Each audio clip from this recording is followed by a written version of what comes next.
let's wrap up yung ating pag-aaral sa book of 1 Timothy. So, last week, napag-aralan natin yung chapter 1 and we discovered that chapter 1 contains the charge of Apostle Paul to Timothy.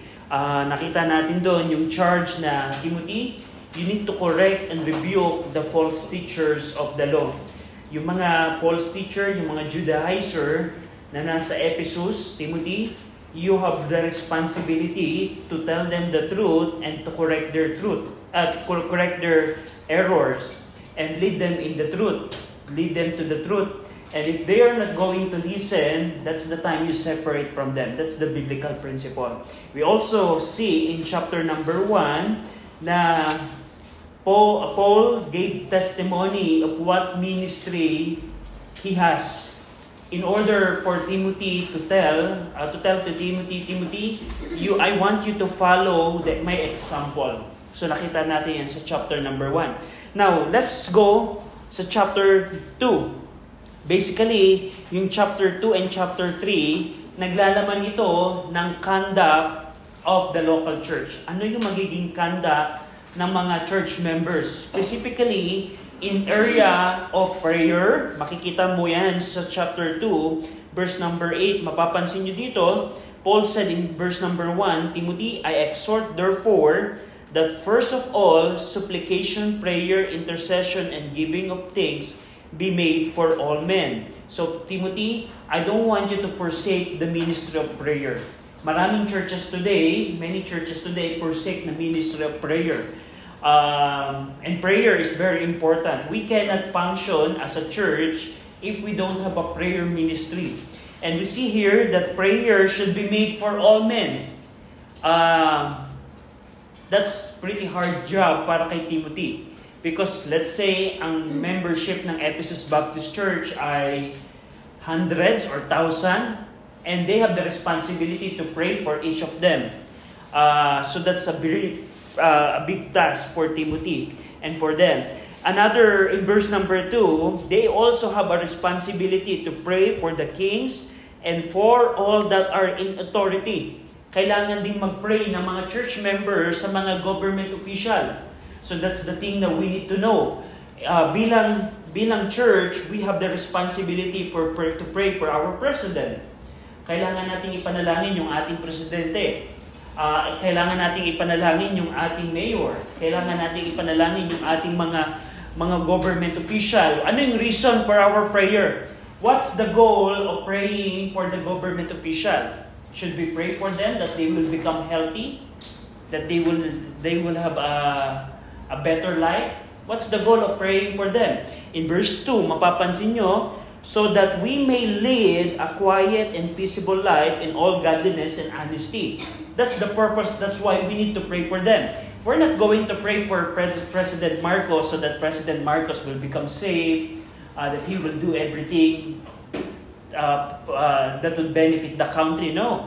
We're going to pray for the government officials so that we can continue in our service to the Lord. So kailangan nating mag-pray sa ating mga government official upang magpatuloy na magkaroon tayo ng freedom to do whatever we do in the church. So, we have probably, we take it lightly that we have a freedom of religion in this country. We take it lightly. You go over in China, halimbawa, pumunta tayo ng China. We cannot do these things in China. We cannot do these things in Saudi Arabia. There are countries, especially in North Korea, you cannot gather the believers publicly in North Korea. You will be executed. No? Before you get executed, they will torture you. Before you get executed. So, ang point natin dito, yes, we have a freedom of religion in our country. That's why we need to continue praying for the government so that we can continue a quiet and peaceable life in all godliness and honesty. So that's the responsibility of the church.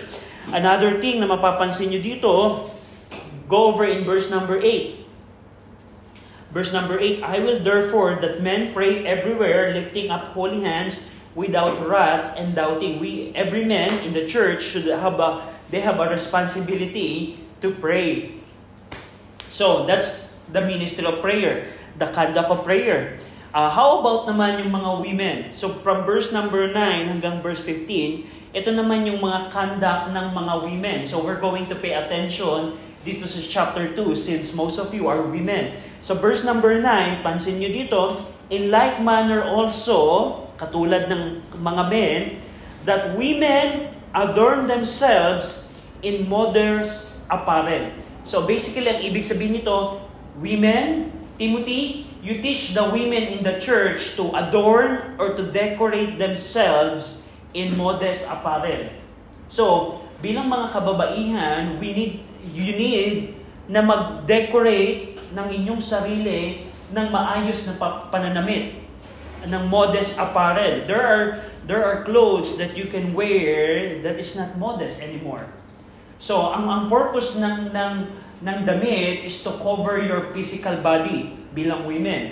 And there are clothes in our time that even may covering ka yung physical na katawan, yung shape ng katawan mo can still visible. And that's not modest apparel.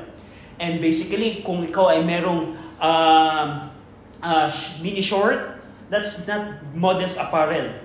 So, Paul was teaching, or the Bible is teaching the women that they need to decorate themselves in modest apparel.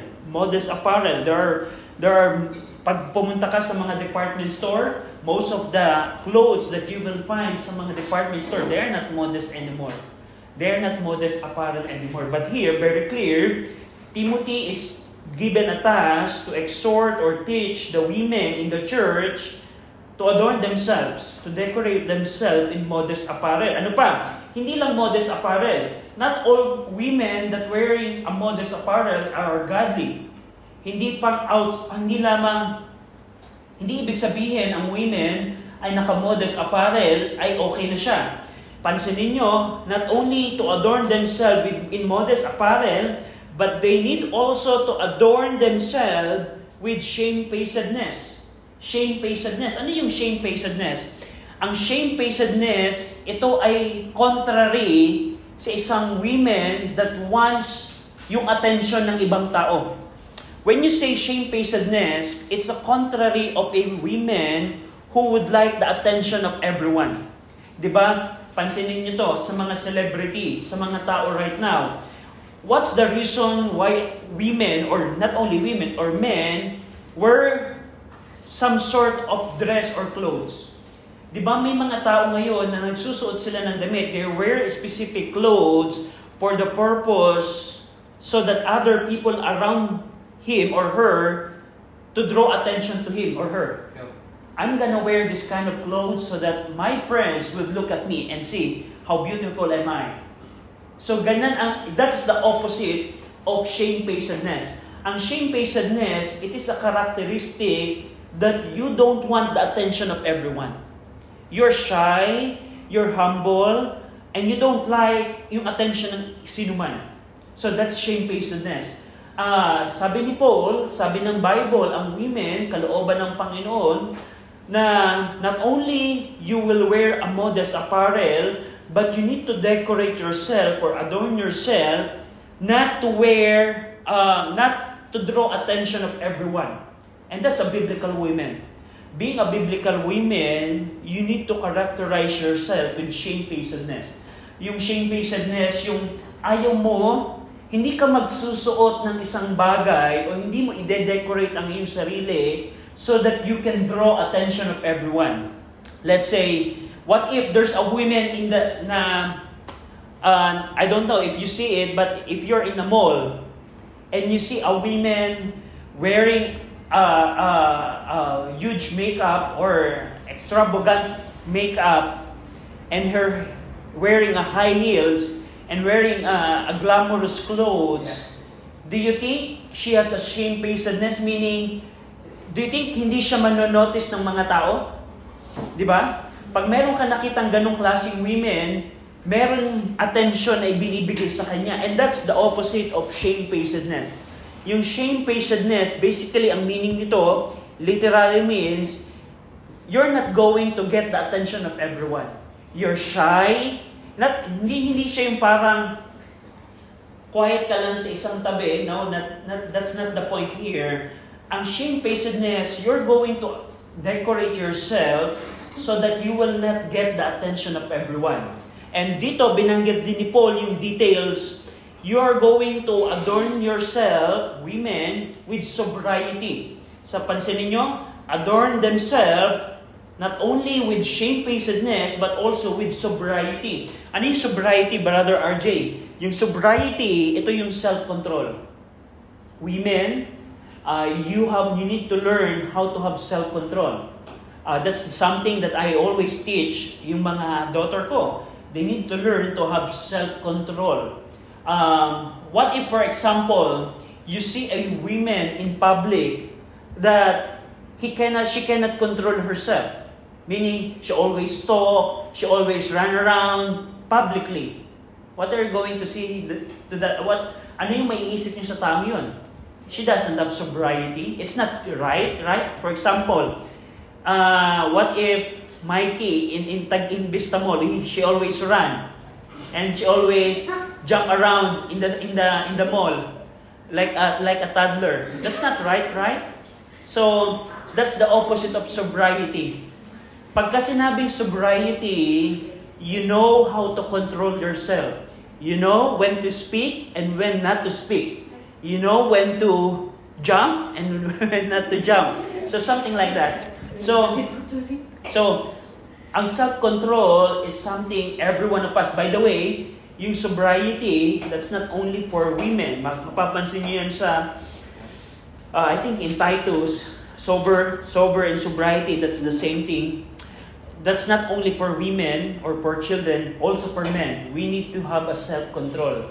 Because our flesh, our nature, always want to speak. Always want to get angry. Always want to fight. That's our nature. But if you have a self-control, you know how to control yourself. So, that's sobriety. So, this is the biblical fashion. By the way, kung papansin niyo dito, what's the verb here? In English. So, we don't have the tool right now to determine yung Greek nito. Pero in English, sa verse number 9, ano ang verb? Ano yung action word dito? Can you find the action word in verse number 9, by the way? It's adorn. That's adorn. And yung ibang words na makikita nyo sa verse number 9 that tells what kind of decoration you're going to wear, women. You're going to adorn first with modest apparel. That's number 1. Number 2, you adorn with shamefacedness, meaning you don't lie. You should not draw attention of everyone. If you're going to wear a leggings and then a bare fit clothes, if you walk publicly, one thing is sure, you're going to draw attention of everyone. So that's the opposite of shamefacedness. Not only that, you need to adorn yourself with self-control or your sobriety. Ano pa? Sa verse number 9, not with braided hair. For example, now there are false teaching regarding this verse. May mga false teaching that says women cannot wear makeup. No, that's not biblical. Meaning, the Bible is not teaching that because of this verse, women cannot wear makeup. No, it's not something like that. But what kind of makeup you're going to wear? So, walang mali kung aayusin ng babae ang kanyang itsura through makeup, walang problem doon. There's no problem with that. For example, if my wife, Emil, wear makeup, does she violate this verse? No. She doesn't violate this verse. Pero ang tinuturo lamang dito ni Paul is what kind of hair or makeup ang women na sinusuot. Kasi may mga makeup na okay. May mga makeup na talagang, wow, that's a makeup. I remember my previous my office mate when I went to the office every day. My office mate, she spends 1 hour in the morning just to wear makeup. Just imagine that. And if you see her, really, she wears makeup. So, that's not kind of makeup that you should wear. But if, for example, you just want to make yourself presentable, not the purpose ng yun, i-draw mo yung attention ng iba, that's good. That's not a problem. There's no problem with that. So, naunawaan nyo, hindi ibig sabihin, may verse tayo na to, you cannot do proper hairdress, proper makeup. No, hindi ganon. Ang tinuturo lang nito is yung kind ng makeup or your clothes or hairdress that you will capture the attention of everyone. So, for example, I'll show you a picture of how the Egyptian or the Canaanites have their braided hair, and you will get surprised. So, yung braided hair dito, parang yung braided hair na tinutukoy dito, contextually,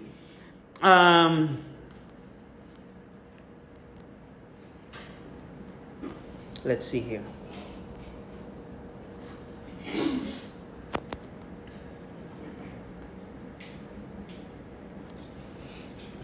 Ito yung sa mga,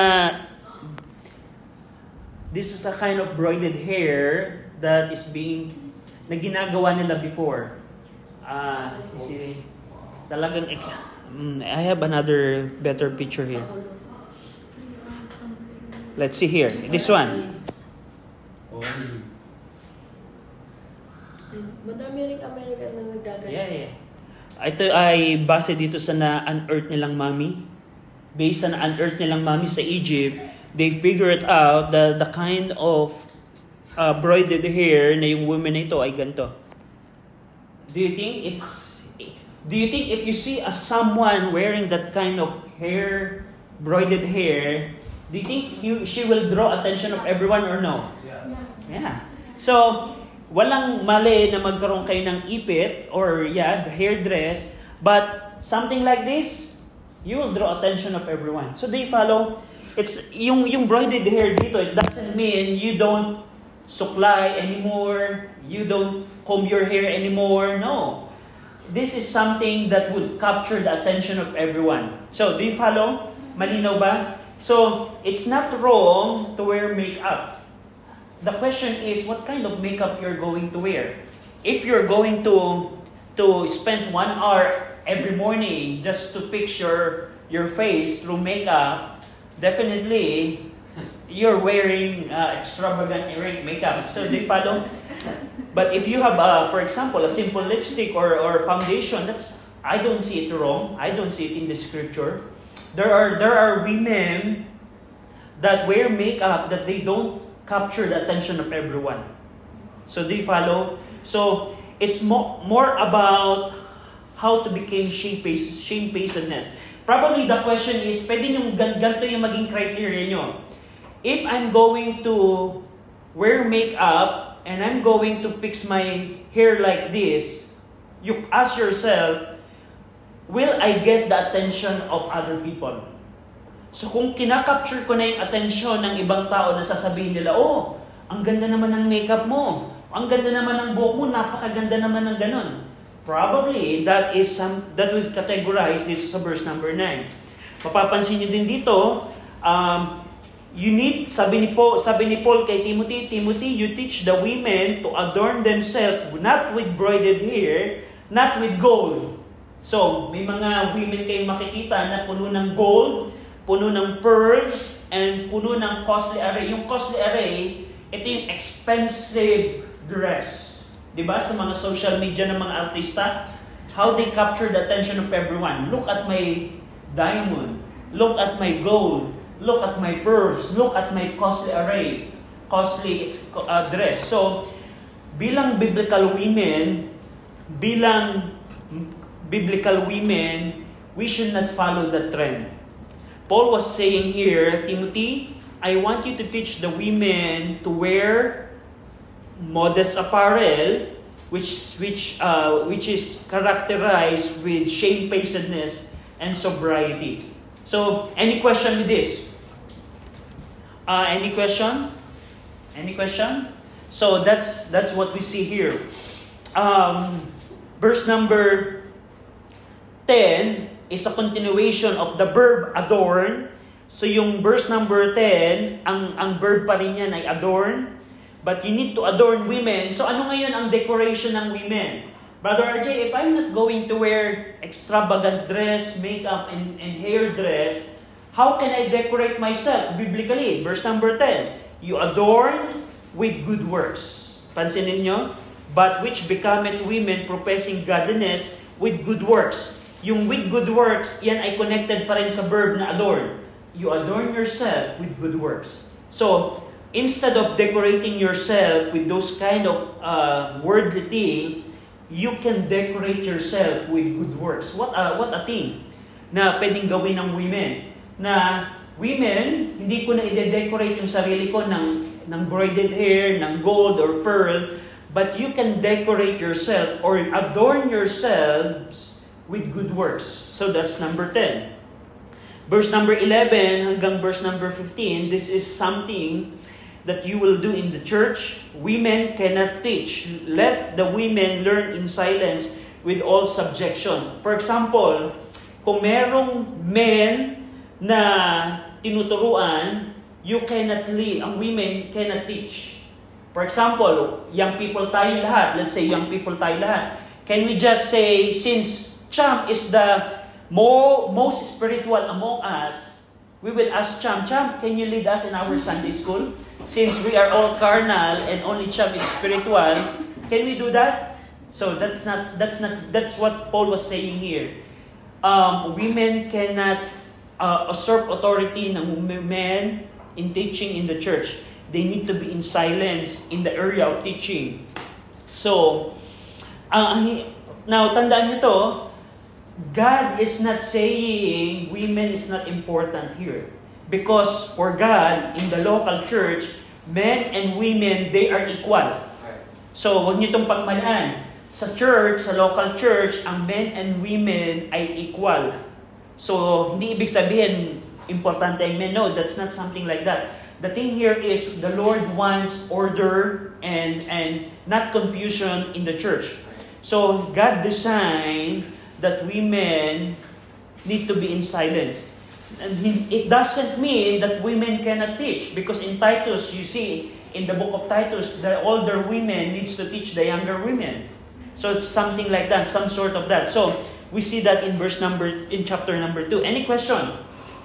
So we see the conduct ng women sa chapter number 2. Sa chapter 3, makikita nyo dito yung qualification for pastors and deacons. So we see here as Timothy ordained pastors for the mission work that the church is starting, he needs to follow this qualification. And also, since Timothy is a pastor also, he needs to follow this qualification also. That's chapter number 3. Now, sa chapter number 4, any question so far? Any question? Sa chapter 4, makikita natin dito yung conduct naman ni Timothy. Ano ang expectation ni Paul kay Timothy bilang pastor sa pagiging under shepherd ng Ephesus Baptist Church? Mapapansin nyo sa verse 1 to 5 of chapter 4, in relation to apostasy, ano yung dapat maging conduct ni Timothy? So, Paul reminded Timothy about the future apostasy that they are going to experience. Now, verse number 6 to 16, concerning himself. So, pansinin ninyo yung verse number 12, chapter 4, verse number 12. Sabi ni Paul kay Timothy, let no man despise the youth. Yeah, bata kang pastor. You're not elderly pastor, but be thou example of the believers in word, conversation, in charity, in spirit, in faith, and in purity. That's something young men and women can do. To become an example. To become an example in word. So, now question sa inyo mga young people, question. Do you conduct yourself knowing that you will become an example sa mga tao sa paligid mo? Now, parang ganito. Kumikilos ka ba? Do you behave yourself with the purpose that your action and your words will become an example to the people around you? Kumikilos ka ba na meron kang pananaw na yung aking gagawing bagay ay magiging example sa mga taong nasa paligid ko? So that's something that Paul exhorted to Timothy. Timothy, I want you to become an example. If the church members will look at you, I want the church member to see faith on you. I want the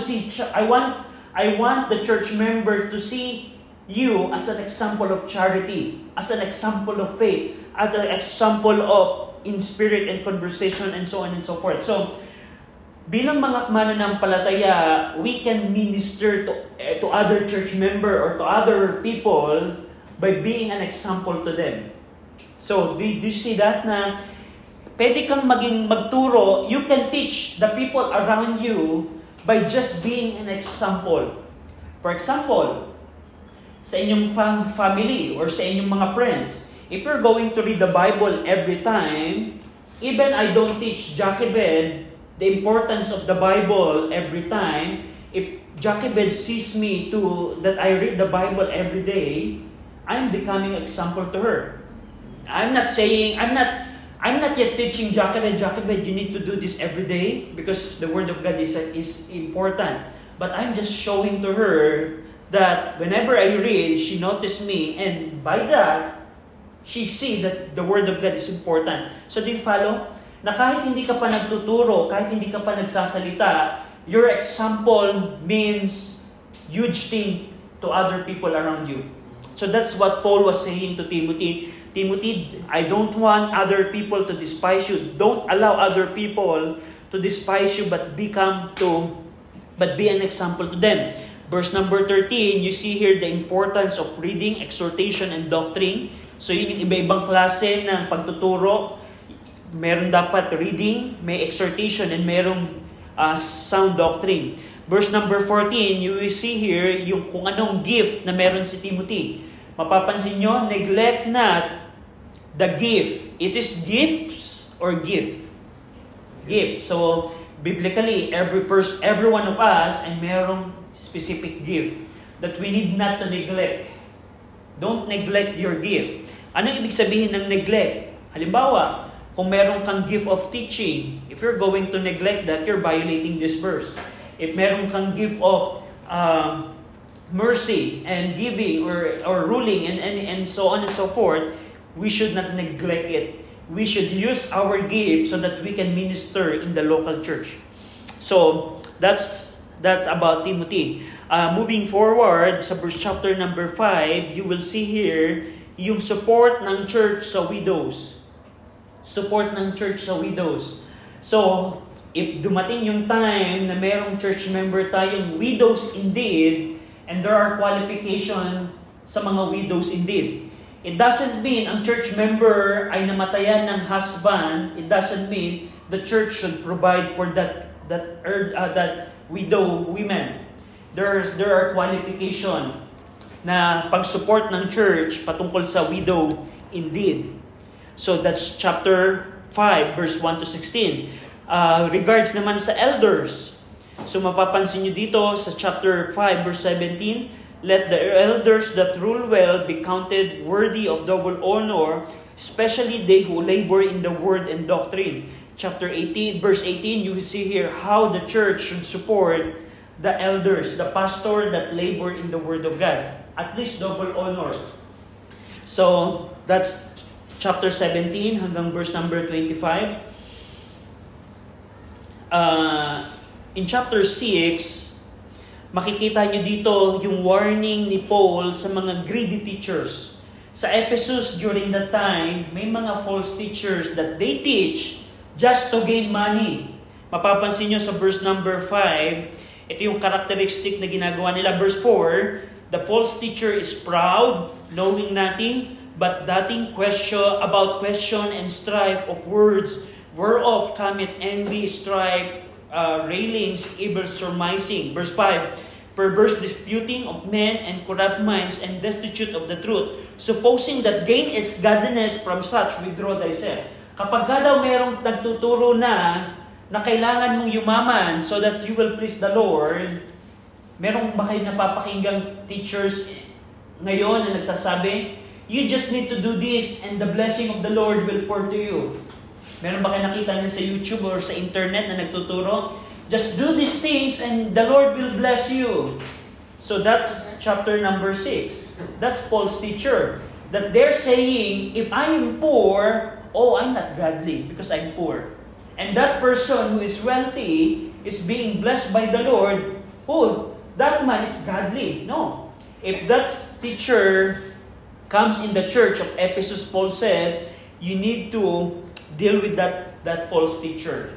Mapapansin nyo sa verse number 6, downward, Paul said here na gain is not godliness. If you gain material things, it doesn't mean you're godly. Because sabi dito ni Paul sa verse number 6, but godliness with contentment, that's the great gain. Yep. If ang isang tao ay merong contentment, that's the great gain. That's being blessed by the Lord. And by the way, ano yung 3 needs ng man in our time? Ano yung 3 pangangailangan ng tao in our time? What are the 3 things, essential things, a man should have in our time to survive? What do you think? Food, that's right. Farm. What? Water. That is also food. Oxygen. Oxygen, yes, of course. Shelter, that's right. The last thing. Clothing. That's the 3 things. Kung meron kang clothing and roof, bahay, at food, you can survive in our time.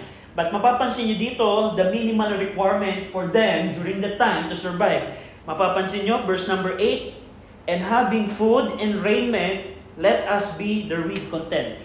So walang roofing that time. Pero, yes, if we have a roof to stay in, that we should, ang point dito, if we have the basic needs, we need to learn how to be content.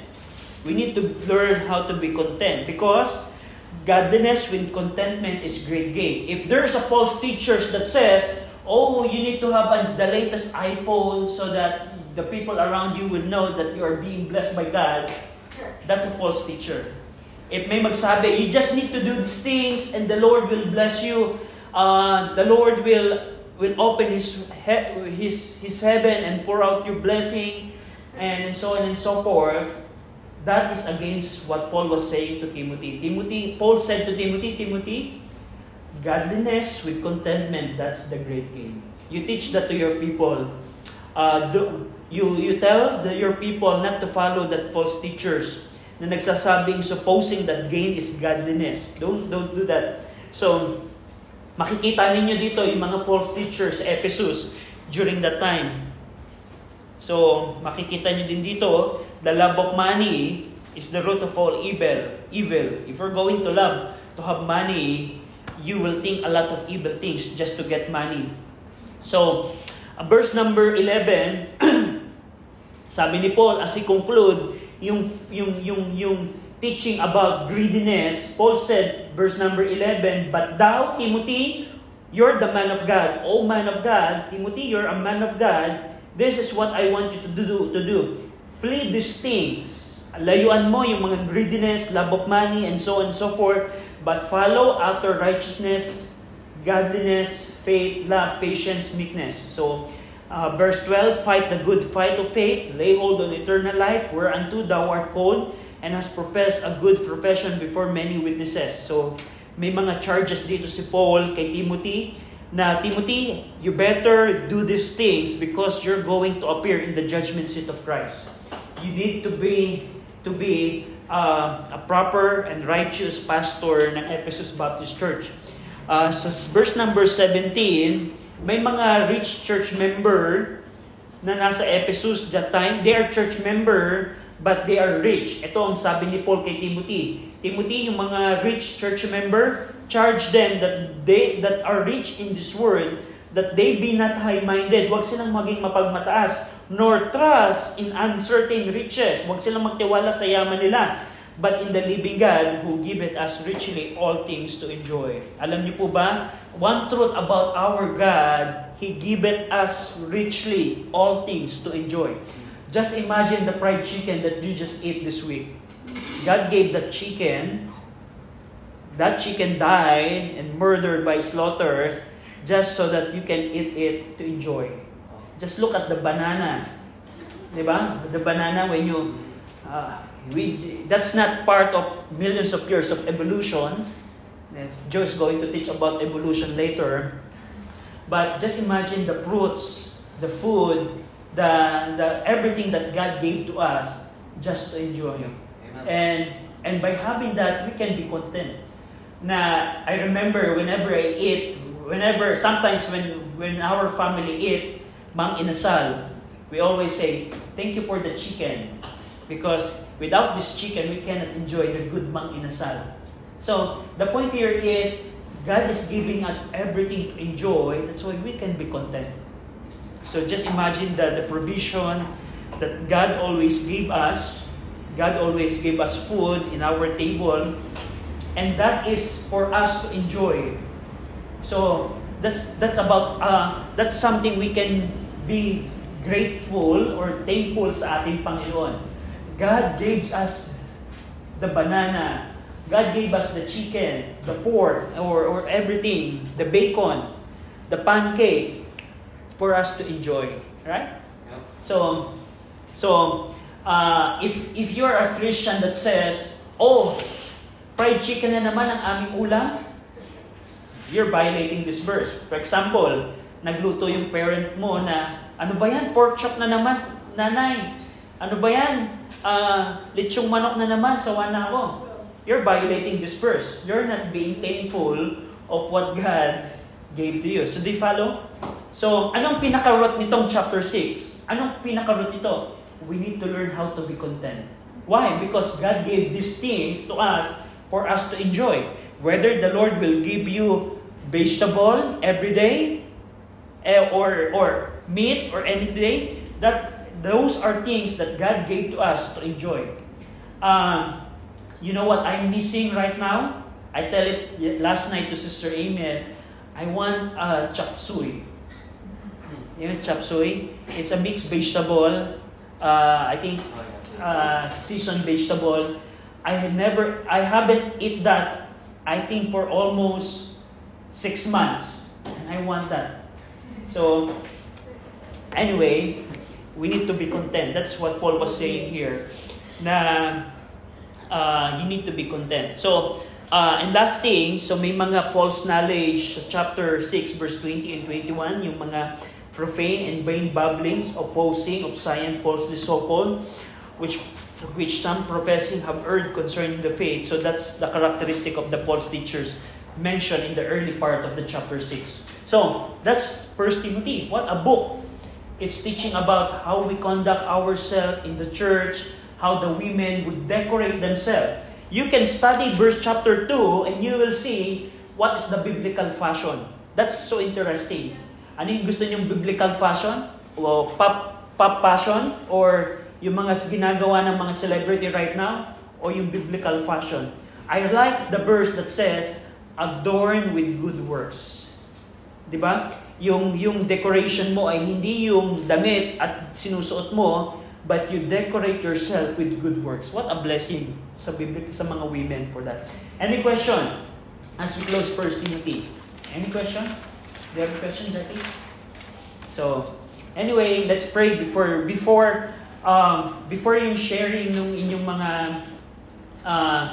mga team. Let's pray first. Heavenly Father, salamat Panginoon sa study namin ng 1 Timothy. Salamat sa book po na ito. We pray that every one of us captured the truth and apply it in our lives. In Jesus' name we pray. Amen.